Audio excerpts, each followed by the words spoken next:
नमस्कार दोस्तों, मैं अंकित, पर्यावरण विशेषज्ञ। आज आपको ग्लोबल वार्मिंग के बारे में कुछ बताना चाहता हूँ। ग्लोबल वार्मिंग क्या है? ग्लोबल वार्मिंग भूमंडलीय तापन।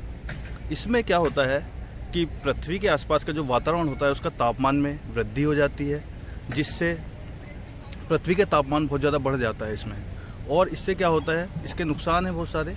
इसमें क्या होता है कि ग्लेशियर जो होते हैं हमारे, वो पिघलने लगते हैं बहुत ज़्यादा तापमान बढ़ने से, और उससे जगह जगह बाढ़ आ जाती हैं और इससे सारा जीवन अस्त व्यस्त हो जाता है। कई बार किसी किसी एरिया में ज़्यादा भूमंडलीय तापमान होने से सूखा पड़ जाता है, जिससे कई सारी फसलों को नुकसान होता है और फसलों की उन्नति और ग्रोथ नहीं हो पाती है। एक मिनट। भूमंडलीय तापन का मुख्य कारण ग्रीन हाउस गैस हैं, जो हमारे वातावरण में मौजूद होती हैं। जो हमारा वाहन चलते हैं, ऑटोमोबाइल के एसी हैं, रेफ्रिजरेटर हैं, फ्रिज हैं, इनसे निकलने वाली जितनी भी क्लोरोफ्लोरोकार्बन्स हैं और जो भी गैसेस है पर्यावरण में, CO2 है, वो सब ग्रीन हाउस गैस का पार्ट हैं। और ये सारी गैसें मिलकर भूमंडलीय तापन में वृद्धि करती हैं। इस पे प्रोसेस में होता क्या है कि सूर्य से आने वाली किरणें जब पृथ्वी पर आती हैं तो पृथ्वी पर तो पहुंच जाती हैं, लेकिन जब ये रिफ्लेक्ट होकर वापस जाती हैं तो जो सनलाइट की हीट होती है वो बीच में ही ग्रीन हाउस गैसेस CO2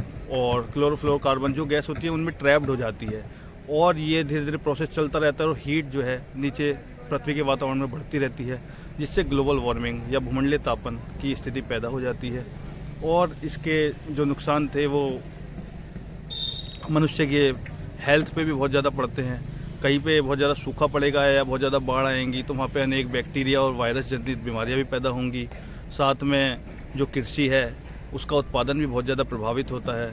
इसकी सबसे पहले परिकल्पना जोसेफ फोरियर ने 1824 में भूमंडलीय तापन के बारे में बताया था, और इसे रोकने के लिए जो वर्ल्ड है, ग्लोब है, वो बहुत सारे प्रयास कर रहा है। लगभग 1992 में रियो डी जेनेरियो ब्राज़ील में रियो पृथ्वी सम्मेलन भी एक आयोजित किया गया, जिसमें ग्रीन हाउस गैसेस और कुछ भूमंडलीय तापन से जुड़ी गतिविधियों पर पे चर्चा की गई। उसके बाद 1997 में कुछ क्योटो प्रोटोकॉल लाया गया जापान में। उसके बाद लगातार कुछ ना कुछ प्रयास जो है किए जा रहे हैं ग्लोब के द्वारा, ताकि जो है भूमंडलीय तापन को रोका जा सके और ग्रीन हाउस गैसेस की जो उत्पादन है वो भी कम से कम किया जा सके।